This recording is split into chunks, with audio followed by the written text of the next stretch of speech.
Welcome back, ladies and gentlemen. For this session, we'll look at the Tribunal Deliberations and Drafting an Enforceable Award. The panelists for this segment are Dr. Helena Chen, Joint Head of Office China and partner of Pinsent Mason LLP, Mr. Feng, JP Consultant, Harris Elias Partnership LLP, and Mr. Chen Mien, partner of Allen Gledhill LLP, and Dr. Michael Hwang, SC, and Mr. David Kreider, International Arbitrator and Chartered Arbitrator. The moderator is Ms. Jessica Fei. I will now pass the time to Ms. Fei. Thank you. Thank you, Chien. Thank you everyone for participating this panel discussion. It is my pleasure and honor to moderate this distinguished panel. And I'm also very pleased to see the panelists this way virtually. I actually really miss everyone. I hope that next time we can meet in person and conduct the session in a classroom. I really want to see the faces. I can see the participants, but I think you can see us. Okay, let's continue. Let's start with the first question. I think this panel, the topic for this panel discussion is Tribunal Deliberations and Drafting an Enforceable Award. So the award is the end product of the arbitral proceedings. And that's actually something really the work product of the tribunal, and also reflect the work quality of the counsel at the end of the day. And why people will say, why the tribunal, is the tribunal obligated to render an enforceable award? Why does it matter whether the award must be enforceable and where should it be enforceable? And I think the question to all of us on that is probably is no doubt, as tribunal members, we should try our very best to render an enforceable award. Otherwise, it is not just an article for publication or whatever purpose. It is something, the end product of the long process, and we need to make it enforceable in the jurisdictions where the parties intend to enforce. Of course, we cannot guarantee that will be enforced, but to the extent possible, the tribunal members do have the obligation to try to make it enforceable to avoid any issues that may cause non-enforcement. And tribunal deliberations, of course, is also a question that can be a secret to many non-tribunal members, how tribunal deliberations are conducted and how effective that can be. So let's start with the first question. Maybe Dr. Helena, I think the question you have volunteered to take is, what are the formal and procedural requirements of a valid arbitral award? I think this is about international arbitration. Mm-hmm. Thank you very much, Jessica. It is indeed a great honor and a privilege to share with you my views on this. As Jessica just mentioned, I believe that every tribunal do have to do its best to render an internationally enforceable award. To do this, I think as a first step, the tribunal must ensure that it has jurisdiction to make a decision on all the matters before it. And then the tribunal must also comply with all the applicable procedural rules, which would include, say, the law of the seat of arbitration and the applicable arbitration rules. For example, if we have an arbitration seated in Singapore, an international arbitration seated in Singapore, and then we would look at the Singapore International Arbitration Act, which requires that an award should be made in writing and should be signed by the arbitrator or arbitrators. If there are more than one arbitrator in the tribunal, the majority of the signature of the majority of all the tribunal members would suffice if the reason for any omitted signature is provided. In addition, the award should also state the reasons unless otherwise agreed by the parties. The award should also state its date and the place of arbitration. That is also very important. And then after the award is made, a copy of the signed award need to be delivered to all the parties in the manner set forth in the applicable law or arbitration rules. For example, under the SIAC arbitration rules, the Secretariat would also review the award as to its form before the award can be made. So we also need to pay attention to that. It's not only SIAC's registrar would review, scrutinize the award, but also I know, say for example, ICC, the Secretariat would also do the scrutinizing. So we need to pay attention to the applicable arbitration rules. And as to the international enforceability of the award, I think as a tribunal member, if we notice that this award might need to be enforced in a jurisdiction other than the seat of arbitration, I think we also need to pay attention to, especially if there's any, say the public policy concerns in that foreign jurisdiction. Okay, for example, let's say we have a Singapore-seated SIAC arbitration between a US party and a Chinese party, and it's a Sino-foreign joint venture dispute. So the governing law is PRC law. So in that scenario, it's very likely the enforcement, of course, can be in China, can be in the US, but China is very relevant in any event, right? Is the governing law of the contract and also the location of the joint venture. Correct. Anyone wants to comment or add anything in terms of the formal and procedural requirements of a valid award? I think, of course, we can't really discuss, the enforceability of award, because that's actually, I think itself is a big topic, can be discussed for hours. So let's just be brave. I think from my observation, the formal or procedural requirements of a award, and actually a written award, is pretty much, in general, quite similar in most of the jurisdictions. And if you are aware of anything specific or special in any jurisdictions, please let the audience know. But I think in Singapore, in Hong Kong, in mainland China, in terms of the form and procedural requirements, they are pretty much the same. In China, of course, the award needs to bear the signatures of the tribunal members, either all three or the sole arbitrator or majority of the tribunal members. And very often in China, in mainland, the award has to be approved by affixing the stamp of the arbitration commission that administered the case.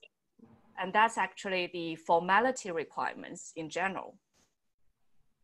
Any comments from other panelists or additions or different practice?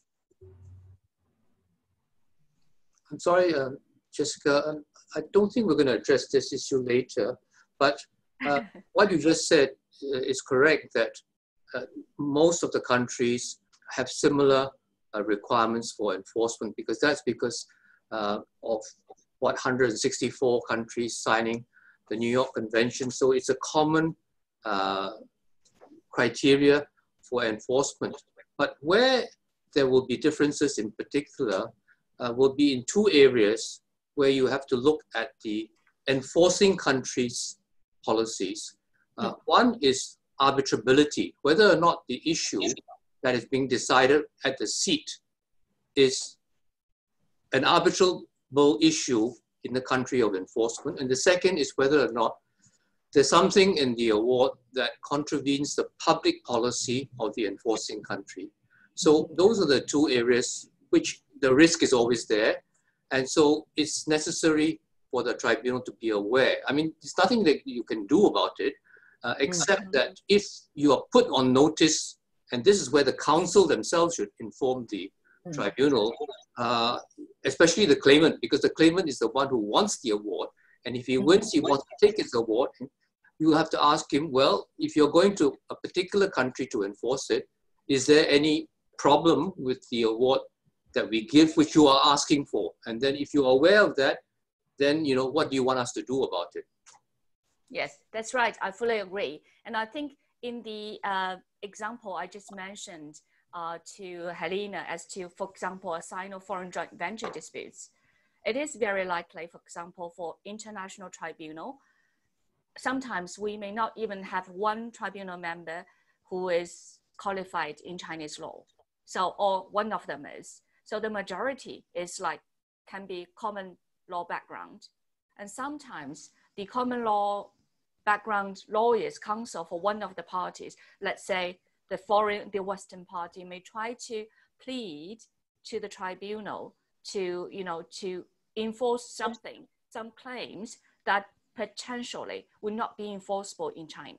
I think that's actually very true in certain Sino-foreign joint venture disputes issues. And I also agree with Michael fully that it is the Council's obligation to raise these potential non-enforceability issues to the tribunal. And of course, then it's up to the tribunal to decide how they want to deal with a particular issue in terms of, you know, which might be regarded as violating the law of the location, let's say the joint venture, in this case, PRC, etc., and whether that will subject the award for potential non-enforcement by the court. Because of course, even though the court cannot really review the merits of the case, but as we just discussed, arbitrability and public policy are two avenues for potential review of certain, you know, merits issues of the award. Okay, maybe let's move on to next question. We have, I think in international arbitration, typically we have many procedural orders or orders from the tribunal. And also we mentioned the end product is called awards. And of course, there are different types of awards we'll discuss later. So can Feng, please, as a senior arbitrator and practitioner, tell the audience what's your understanding of the differences between arbitrator orders and awards, and whether the labels or title of the document itself be, you know, conclusive. For example, I'll just give you an example that I had myself. I had once, it's a Singapore seated arbitration. Actually, the claimant sought interim order from the tribunal to allow the Western party access to joint ventures books, meaning they want to gather information. And the tribunal somehow issued, you know, a final called a partial award rather than an order. In my view, it is pretty much in the nature of an interim order rather than anything decisive, whether you have, you know, you have access to the books and or reinstate your director in the joint venture. But in that particular case, the tribunal somehow wanted to assist the Western party by titling the order, the interim order, the name like partial award. And then the foreign party tried to use that to seek enforcement before Chinese court. So I think there is a real kind of issue between how we, you know, differentiate orders versus awards. Sure. Feng, please. Thank you. Let me begin by referring to Section 2 of the Singapore International Arbitration Act. Section 2 IAA defines an award as a decision on the substance of the dispute. It means procedural orders, tribunal communications are not arbitral awards. By Section 2, it also means that tribunal decisions on security for cost, discovery of documents, interim measures such as injunction, and probably including those that Jessica has just referred to, are not arbitral awards. This is regardless of whether they are labeled as awards. So an interesting question then is whether a jurisdictional decision is an arbitral award. Very often a tribunal will be asked to make a preliminary decision on jurisdiction. A jurisdictional decision is not an arbitral award. As an arbitrator, you know, your arbitration awards will have to be scrutinized by SIAC before they are released to the parties. So what about your jurisdictional decisions? Are they to be scrutinized by SIAC before they are released? The answer is no, because a jurisdictional decision as a preliminary decision is not an award. It's not part of the decision on the merits. So SIAC will not scrutinize your jurisdictional decision before they are released to the parties. You then will ask, what about your decisions on security for cost, on access to documents, on discovery of documents? How are they going to be enforced? By section 12(6) of IAA, they can be enforced by leave of High Court in Singapore, as if they were orders made by a court. So Jessica, these are my comments on the question. Back to you, please. Thank you very much, Ting Feng. And I think, you know, in particular in the case of interim orders, I think that's a quite hot topic. I see David has signaled to comment. You know, interim order in particular, I think we have been, David, you need to unmute yourself first before you can speak. In terms of interim order, definitely, I think that's a hot topic in many, you know, in many ways.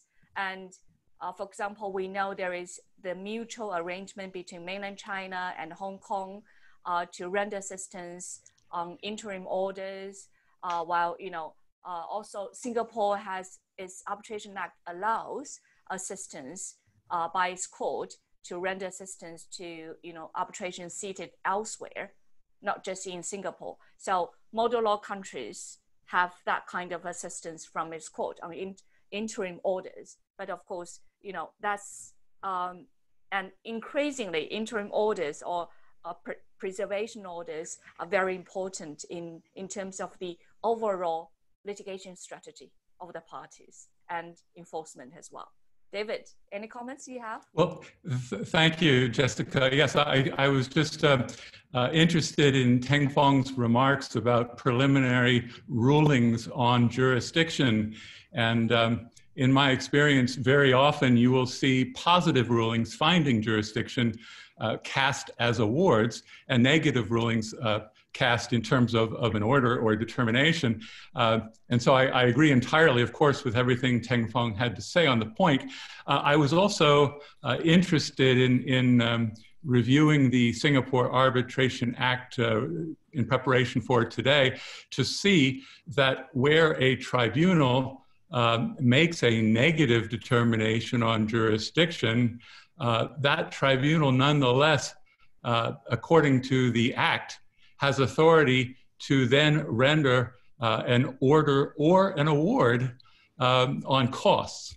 So that's just an interesting point that I'm going to keep under my cap.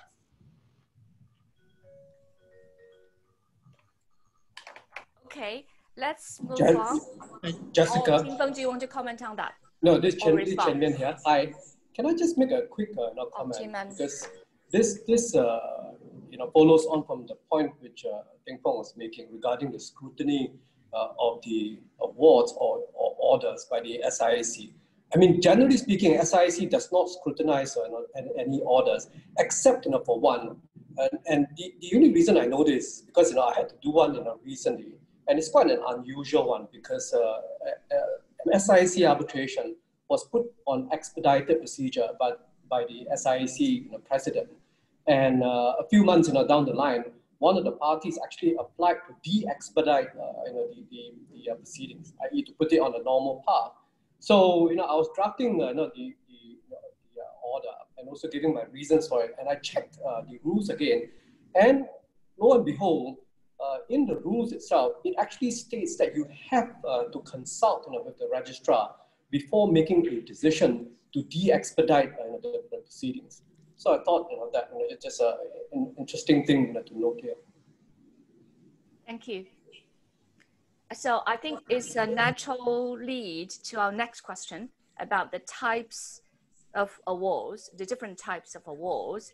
For example, we have just mentioned there could be interim awards, there are partial awards, and final awards. Let's start with that. And of course, we can also discuss whether there are other different types. But I think pretty much those are the primary types of so-called awards. But whether they are awards qualified under New York Convention is a different issue. So David, I think that's an area you're interested to talk about. Well, let me take it away, Jessica. Thank you. First of all, the authority for the tribunal to make multiple awards at different times in the case can be found at SIAC Rule 32.5, and I'll be referring to the 2016 rules, of course, where it says that the tribunal may make separate awards on different issues at different times. And Section 33.1 of the Singapore Arbitration Act is worded similarly. We need to keep in mind that all awards are final. Rule 32.11 provides that except for emergency arbitrator awards, and as we know, those awards can be later canceled or modified by the full tribunal once it is constituted. But except for EA awards, the rule provides that by agreeing to arbitration under the SIAC rules, the parties agree that any award shall be final and binding from the date it is made. And Section 44 of the Act also provides that once an award is delivered, the tribunal shall not vary, amend, correct, review, add to, or revoke the award. So in a strict sense, all awards are final. And what we all need to remember, of course, is that despite the fact that all awards are final, there can be only one final award titled as such in a proceedings. And Article 32.1 of the UNCITRAL model law gives us some insight into that when it states that the arbitral proceedings are terminated by the final award. So with the delivery of a final award, the tribunal is functus officio. It's without further jurisdiction to issue further awards. The final award, titled as such, is the last award that's going to be rendered in the case. The tribunal, for sake of completeness, under SIC Rule 33.1, the tribunal retains, after it has rendered and delivered its award, only a very limited jurisdiction, what in litigation circles would be called a slip rule, to correct typographical and clerical errors, or on request of a party to issue an interpretation of provisions of the award, or to issue an additional award as to claims presented in the arbitration and not dealt with in the award. And I would think that that provision would be relied upon only very, very rarely, but I should mention it again for sake of completeness. Now, because awards are final once they're delivered, it's important that they be titled properly to avoid confusion. And across jurisdictions, there is no generally accepted approach. And so I'll speak today, again, as to the approach in Singapore in SIAC administered arbitrations. Now, as an example, following an evidentiary hearing, the tribunal may want to issue an award on the merits, but reserve the determination of cost to a later award. We could call that award a final award, save as to costs or except as to costs, but we could equally call that a partial award on the merits, or even a partial final award on the merits. What we would need to avoid in that circumstance, again, where you're making an award on the merits, it is the main award in the case, but you want to reserve jurisdiction to determine costs in a later award. What you would not want to do is entitle this award simply final award. Again, doing so could deprive the tribunal of jurisdiction to proceed with its award on costs. Section 33 sub 3 of the Arbitration Act has an interesting requirement where it says, if the tribunal makes an award under this section, and the section is entitled Awards Made on Different Issues, if an award is made under this section, it shall specify in its award the issue or claim or part of a claim, which is the subject matter of the award. This is, I think, a good drafting tip as well as a statutory requirement. I would say in the example I just gave, we would want to go a step further by expressly reserving to the tribunal a continuing jurisdiction to deal with costs in a later award, and we would want that explained within the text of our award itself, not just a reference in the title. So what are the different types of awards? Award is defined in the Arbitration Act as a decision of the tribunal on the substance of the dispute. We had heard about that before. It includes any interim, interlocutory, or partial award, but excludes any order or direction under Section 28. Section 28, in turn, refers to administrative awards to manage the arbitration. These are typically directions that the tribunal would give, requirements to post security for costs, orders or directions relating to interrogatories or disclosure of documents, or how evidence is to be given. These sorts of internal matters to the arbitration should not be cast as awards. SIAC Rule 1.3 defines award to include a partial, interim, or final award and an award of an emergency arbitrator. And it's important that we know an emergency arbitrator is by definition an arbitrator, and the award of included within the definition of an award. That's again an important piece of information if you seek to enforce such an award. A partial award, as the name suggests, determines some, but not all, of the disputed issues in the proceedings. And interim awards, as we've touched upon, Rule 30.1 states that a tribunal may, at the request of a party, issue an order or an award granting an injunction or other interim relief. So examples of interim awards might be for measures of protection to preserve the status quo pending the final determination, and to ensure that appropriate relief can be awarded at the conclusion of the proceedings. So the SIAC rules very helpfully list a number of specific circumstances where the tribunal has discretion to issue either an order or an award as it deems appropriate. Let me just quickly go through a few of those that we haven't touched upon already. Rule 27 sub G, an order or award for the reimbursement of unpaid deposits, where typically a respondent isn't paying its deposits into the SIAC, requiring the claimant to pay not only its own share, but the respondent's share, which is not an uncommon situation. Rule 27G authorizes an order or an award be issued requiring the non-paying party to reimburse the paying party its share. Rule 29.4 allows an order or award with reasons given in summary form on an application for early dismissal of a claim or defense under the SIAC rule. Rule 30.1 says that the tribunal may issue an order or award granting an injunction. We spoke of that one.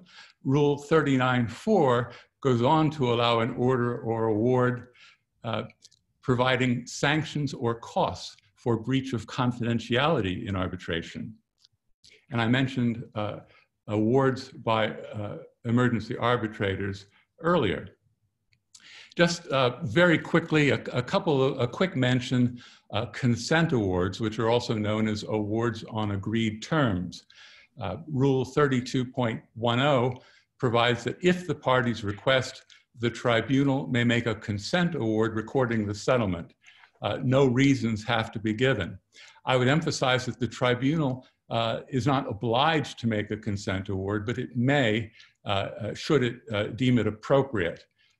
There is some discretion in the tribunal to refuse if it feels that a consent award might be inappropriate under the circumstances, without going into further detail what those circumstances might be. But once rendered, consent awards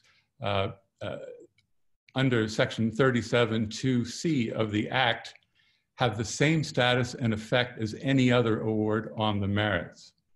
Now, we also hear about default awards, and it's important for our attendees to understand that in international commercial arbitration, there is no equivalent of a default judgment that you might see in common law civil litigation, where simply because a responding party, let's say, doesn't show up and participate in the proceedings, the claimant can then have a judgment entered in the court system. There's no equivalent in international arbitration. To the contrary, Rule 20.9 provides that where a party fails to appear to present its case, the tribunal can proceed with the arbitration. And the participating party still has a burden to present and prove its case to satisfy the tribunal that it's entitled to an award in its favor. And you would not title that a default award. The real difference between a so-called default award and any other award is that this award would elaborate in the procedural history and elsewhere the various steps that the tribunal took to notify and attempt to engage the absent party and to give them every reasonable opportunity to present their case. It's not uncommon that a party will drop off in the middle of a case as the case is developing, only to appear at the evidentiary hearing. Or the converse is sometimes true. I had a case recently where I walked into the hearing room and only one side was present. So these things do happen, and you continue with the case and you enter an award just like in any other instance. And with that, I will conclude my remarks. Okay, thank you, David, for the very detailed and clear explanation as to the different types of awards. I think given the time limit we have, we probably couldn't expand too much on that. But I just want to make maybe a question or a comment, and later if we get time, we can get back to that. I think in terms of partial awards, we all know in practice, very often we might use that for the bifurcation. Sometimes some big cases will be suitable for bifurcation of the liability phase versus content phase. And especially, for example, I see that in some big cases where both parties have claims and counterclaims, so liability might be huge to be decided first. Otherwise, the content phase, the content issue can be extensive to be covered. So, but not always every case is suitable for that.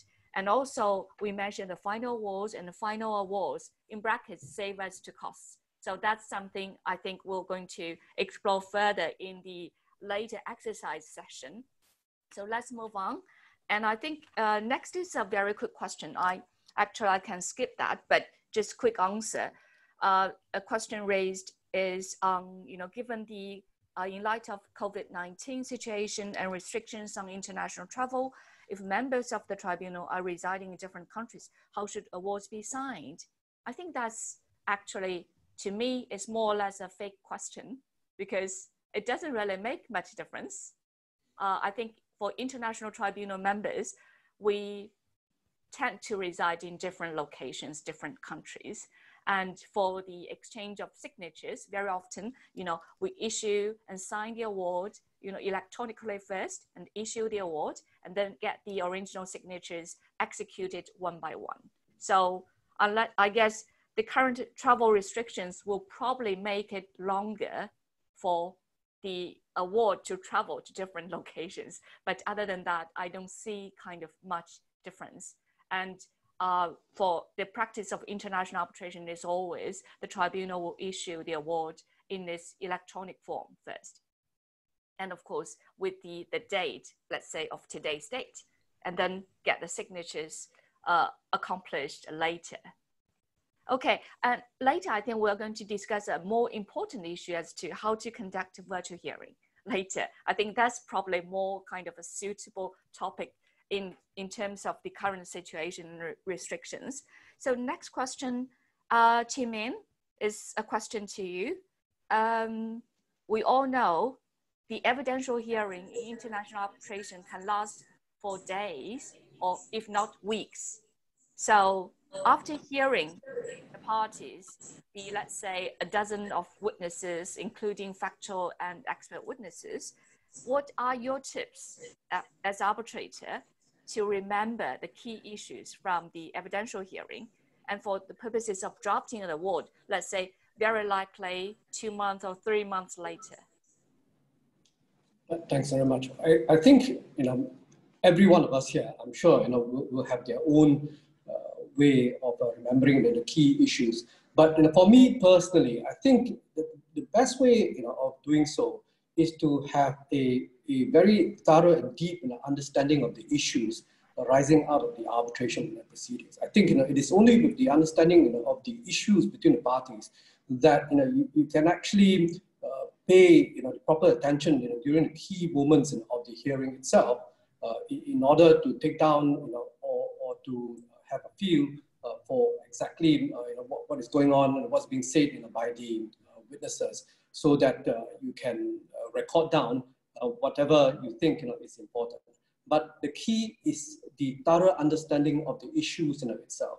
So for me, this starts with the reading of the documents which are filed, the pleadings. It may be that we are all very busy and we don't have time to read all of the pleadings in detail or all of the witnesses' statements or expert reports. But at the least, we should read the pleading documents, and more importantly, the opening statements which are put in by the respective counsel. Usually, I would like the opening statements to be put in at least a few days before the opening of the hearing itself, and then thereafter, I would also like the counsel to do an oral opening so that they can actually present what they think are the issues, emphasize to me what are the important parts, take me through the important documents, and tell me what kind of evidence they're going to extract from which particular witness for what issue. I think with all these understanding, then you can sit down and listen carefully to the evidence, and then it is at that point in time that you listen to the witnesses. You essentially, what I would note down is a feel for the evidence given. For example, I would say I would note down in my notebook that okay, what Mr. X says here doesn't make much sense because it seems it goes against this particular document which has been referred to him by counsel, and he seems to be struggling with that, right? And things like feelings is a bit difficult to translate later on when you read the many pages of submissions that come in. So when you refer back to your notes, at least you remember, okay, I think this witness has some problems with this particular issue. So that would help me a lot in terms of deciding that particular issue. So coming back to my main point, the key is understanding the issues and noting down, what your thinking is, what your feelings are, when the evidence for that particular issue is presented. Okay, thank you, Mien. And maybe I can, tap on our, talent here, Dr. Michael Hwang, as a senior arbitrator. I think from counsel's perspective, what would be your advice to counsel in terms of post-hearing submission? Because let's say, supposedly we have 2 weeks evidential hearing, and then a lot need to be summarized from the transcripts and everything and all the evidence. So what would be, we all know if the post-hearing submission is well drafted and will be very helpful to the tribunal, it is really helpful to the tribunal for drafting the award, for drafting purpose. So what would be your advice or your top tips for counsel for drafting the post-hearing submission? You need to unmute yourself, Michael.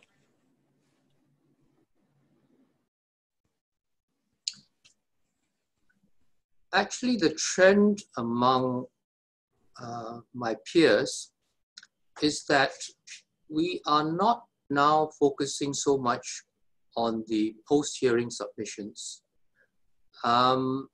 Instead, we are emphasizing the importance of the opening submissions.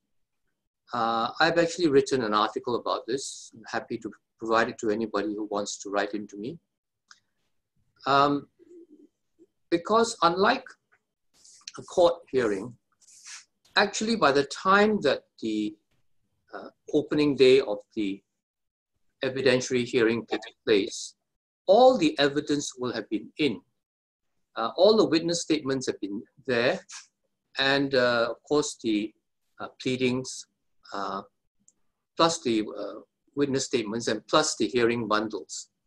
Now, it's perfectly possible at that point for counsel, especially for the claimant, to set out his full case, his or her full case, and identify, of course, what the case of the claimant is on the various issues, and to deal with the strength or weakness of the respondent's case, because it's all there on paper. So my suggestion to counsel is to go in with all guns blazing at the opening statement. That's why I would always allow probably a full day for both sides to have full hearings. And if it's a really heavy case, you may even give them a day each. I tell you, in treaty arbitration cases, the openings can take 2 or 3 days between the two sides. And then the purpose of the witness evidence is actually to only cross-examine where you need to cross-examine. And people very often cross-examine for the sake of cross-examining to show that they don't agree with certain statements. But most of the time, the witness statements are not truly the words of the witness. They are the words of the counsel. And a lot of the time, either the witness actually doesn't know the facts. And the facts, the witness is a mouthpiece for the lawyer to draw in facts from all sorts of places, mostly the documents, and then just sort of present it in an orderly fashion, like this particular witness knows everything from beginning to end, and he tells the story, which is all very helpful, but actually it's just an exaggerated argument. And it's, you know, if you look at it in that way, it's really an advocate's argument. Then the room for cross-examination is relatively little. Because in commercial arbitration, the story is really largely told by the documents. So the importance of the opening statement is for the counsel to show to the tribunal which are the important documents and why they're important and what is the other side's arguments on the documents. And to say, okay, now look at, this is my claim, this is the defense, but look at the documents, which then shows that the defense is not feasible. And of course, vice versa, defense will show this is their case, but look at the documents, do they support that case? Then the cross-examination is really to test, you know, certain parts which are in conflict between different witnesses. And then what happens is that the tribunal tries then to say, look, let's save some part of the last day for oral submissions. And the oral can be, or should be actually, for a really good counsel to say, okay, the last 4 days, you have heard the witnesses. You know what my case was at the beginning. Now let me tell you what changes I need to make to that case as a result of the cross-examination. And the other side will do the same. And you give them maybe like half a day. Maybe you give them a full day if you can. Each side has half a day, or maybe half a day even between the two. And then some things will maybe unexpected have cropped up, and they say, well, we want to now make additional written submissions on some new points which have come out through the evidence. You allow that. And then the tribunal will normally deliberate and say, don't write us anything, because we ourselves want to clear our own minds and discuss with ourselves what we are not clear on. And we will let you know within a week or two which are the questions that we want to ask you. Then you can come back and give us not a full-length submission, but targeted answers to the tribunal's questions. Okay, so, thank you, Michael. You know, that's the way that I do it, certainly, and I think a growing number of other arbitrators are also doing it that way. So your advice is actually opening submission is much more important. Correct. And of course, both in writing and also the oral opening. Right. Those are very important to lay down the grounds and for the arbitrators, for the tribunal to understand your version of the story, of the disputes. And then they will have a way to follow the story and try to test whether your story, your version can stand. So not that much of post-hearing submission. I think the man wants to say something. Yeah. Just a quick comment. Just a quick comment here. I think Michael is absolutely spot on on this, because I think with a lot of modern arbitrations, you do not just have witness statements. You actually have reply witness statements as well, which deal in depth with whatever the other side has said. So the scope for cross-examination is reduced by that. So that by the time you come to the opening statement, it's almost like the closing submissions already. Okay, yeah, and of course I fully agree with Michael's suggestion, but I think in practice sometimes you don't always have that capable and diligent arbitrators who would like to be so diligent in asking and summarizing the issues and then raise questions to the parties to comment on. Rather, some will still do post-hearing submission and summarize everything for me. So of course, that's different style. And of course, I know that's very costly for everyone. Anyway, let's move on to a tricky question, the confidential nature of tribunal deliberations. That's something Helena has agreed to talk on. What's your experience on the kind of the deliberations among the tribunal members behind the door? Happy to share my experience. I think the confidentiality of the tribunal's members' deliberation, it is very important that it does not limit it to a formal meeting between all the members in one deliberation room, especially nowadays. Lots of arbitral hearings are actually taking place online. So according to my own experience, I believe that a lot of tribunal members' communications are actually taking place informally. Maybe not sitting in one room, sometimes WeChat, sometimes emails, sometimes maybe virtual meetings. All this to be kept in strict confidence. And that can take place before, during, or after the hearing. Yeah, I think I may pose a tricky or sensitive question to you and everyone who wants to comment.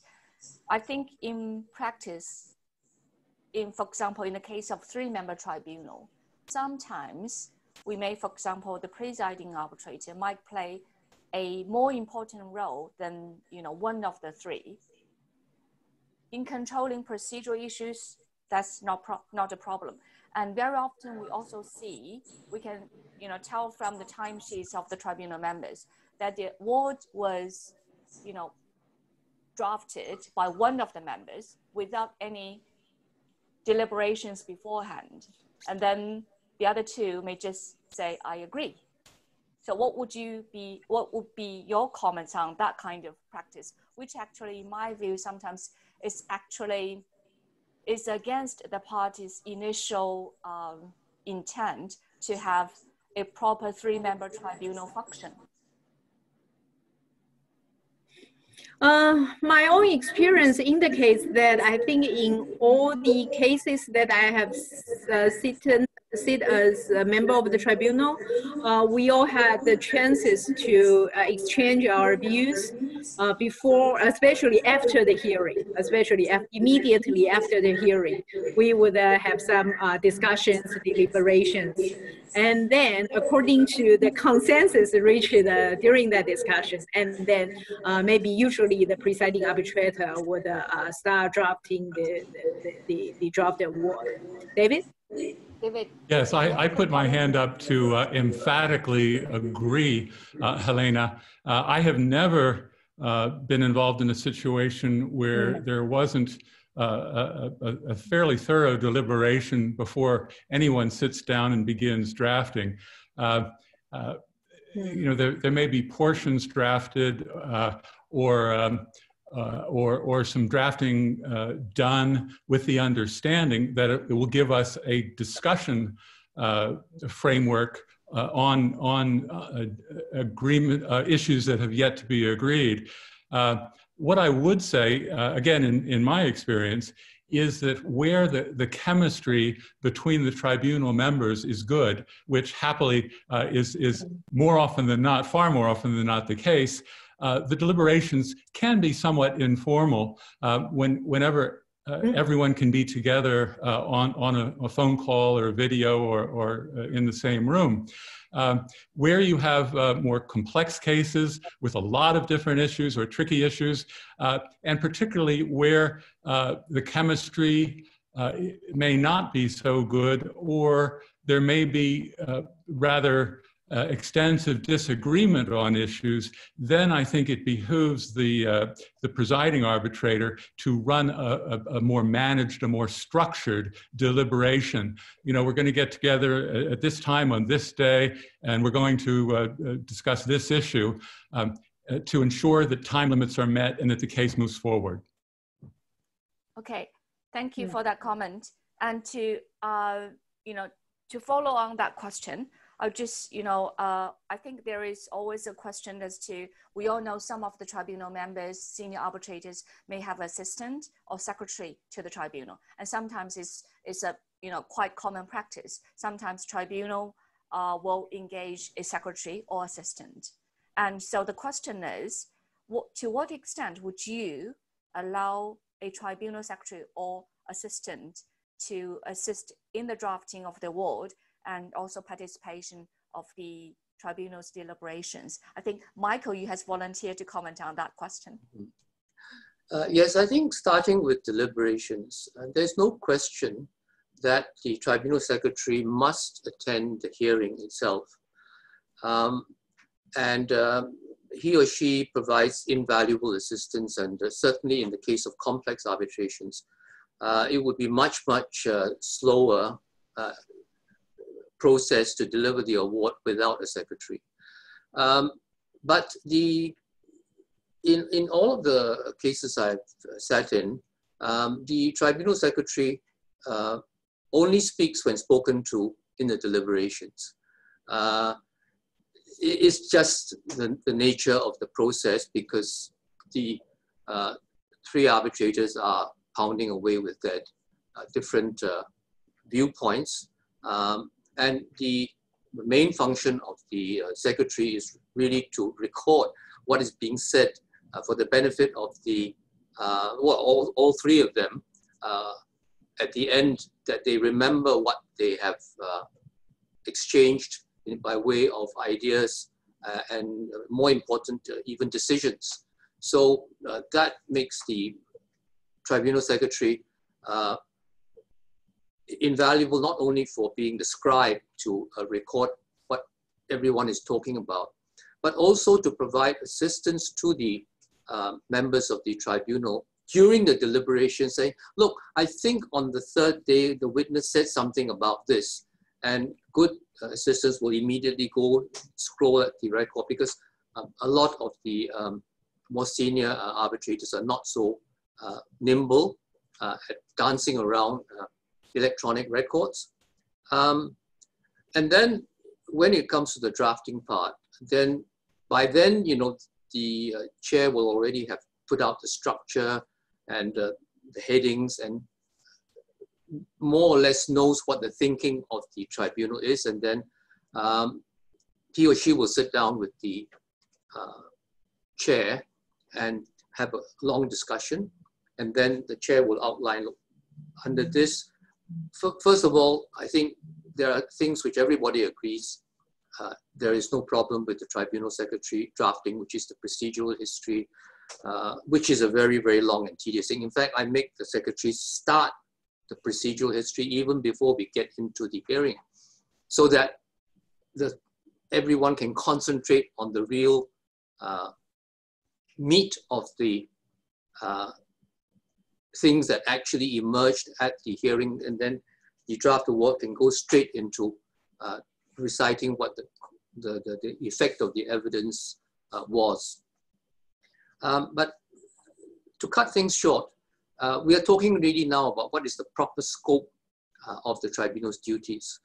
I used to draft the scope and put it out to the parties, but there would always be arguments, and people would say, where did you get this from? And I say, I get it from the ICA, you know, model rules for tribunal secretaries. And they say, but ICA rules are not approved by anybody in particular. It's all written by a bunch of young practitioners who may not be senior enough to be worth paying attention to, which is quite untrue.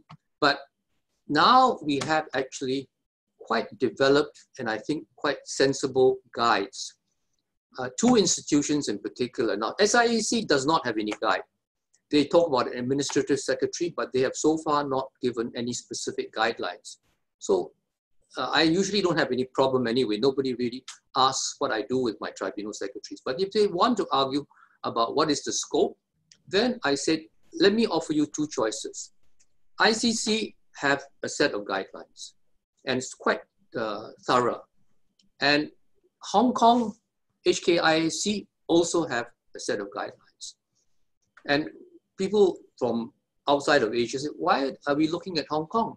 And I say, because Hong Kong is the one center that has focused on developing the role of the tribunal secretary. They run a course specifically for tribunal secretaries, at least once, if not twice a year. You know, one, of course, in Hong Kong, and one in another place, usually Singapore, which is about 2.5 days. And this is actually a very good course for anyone who wants to get into arbitration. It's a very good introduction for you know, generally learning about arbitration as a whole, international arbitration. So because of that experience, they are especially qualified to set out what the guidelines are. They're not very different from the ICC's. The wording is a bit different. So I'll just say, take your pick. You know, we'll abide by these. Yeah, thank you, Michael. I actually agree that effective use of tribunal secretary or assistant is actually would be of much assistance to the tribunal, and also will help to reduce costs, you know, to the parties. Because I've seen tribunal members who are charging at very significant rate, let's say $1,200 per hour, drafting the procedural part, which actually can be a real waste of money and time of people. Okay, given the time limitation, I think I just want to quickly cover two more questions maybe. Mien, do you have any quick advice for conducting virtual hearing and as well as conducting virtual deliberations among the tribunal members? I think, I mean, in terms of virtual deliberations between the members, just a quick one. This is my own experience as well. I think it's important that all the tribunal members are well acquainted with the various different video conferencing platforms and all the tools which are available.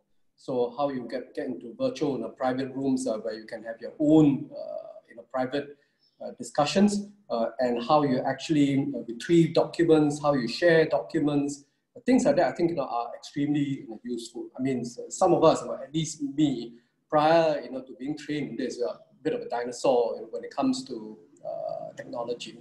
But I found that if you actually study how Zoom works or how Teams work, there are actually a lot of features which are very useful for deliberations. Okay, thank you, Mien. Given the time, I know we are already up to the time, but I would like to have maybe one last question posed to Feng, because I think that's a very important question that many practitioners are hoping to learn. The question is, does the tribunal have the power to decide based on different legal grounds from those submitted by the parties? We have all seen that both parties, of course, advance their case with different legal authorities and different legal, can be different legal arguments, positions, or precedents. And whether the tribunal is free to go beyond that, say, I use a different case, not cited, or can start a different kind of, arguments for one of the parties in this award. Right. An award of such a nature may be set aside under Article 34(2)(a) Roman 3 of the Ancestral Model Law. It may also be set aside under Section 24B of IAA. Let me just give some examples of what could fall within these two categories. Say there are cases where awards were set aside because the arbitrators awarded damages not requested by the parties, or the tribunal did not give parties sufficient notice or invite comments on new legal basis for awarding damages which had not been asserted. So it is good to bear in mind that issues not presented by the parties and yet the tribunal were to give an award on this may well exceed the authority. But conversely, if a tribunal fails to rule on an issue raised by the parties, it may well be in excess of the authority as well. It's good to remember that SIAC Rules 2016, I mean, it has been amended since 2013, says this.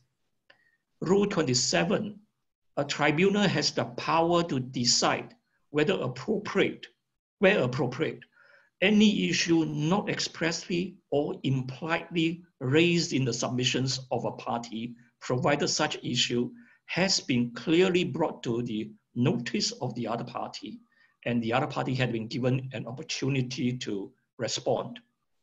So another Court of Appeal decision called CRW versus Procedural is also interesting. Article 34(2)(a) Roman 3 requires a material excess of jurisdiction, meaning that if it is an immaterial excess of authority, the award should not be set aside. Of course, there is one very important proviso. A tribunal's excess authority should warrant annulment only where it causes material prejudice to the award debtor. He also mentioned that if the tribunal did not deal with every issue, it does not mean that the award should be set aside. Again, the criterion is whether there was any prejudice. So what then is the practical solution? A prudent arbitrator should invite the parties to address issues including legal authorities or legal position not raised by the parties, either during the hearing or during closing submissions or even after the closing submissions. In that way, you will avoid the situation of having prejudice on any party. Yeah, thank you. I think that is a short answer to the question. Thank you. Yeah, thank you very much. Actually, I was about to ask a follow-up question. If you are keen and feel that I really want to ask that question, the parties are not going the right way, So I think you have already answered that question unprompted, that you would suggest to the parties to answer a particular question and giving both parties the opportunity to comment on. Let's say you didn't cite this case, neither party cite this case, but I think the tribunal think this might be relevant. Could you comment on this case and the decision? Yes. Okay, thank you very much. Given the time, I think we have too limited time for 1 hour and for these many questions to go through. Thank you very much for your participation. I think we have to conclude for this session. Thank you. Hope to see everyone in person not too long.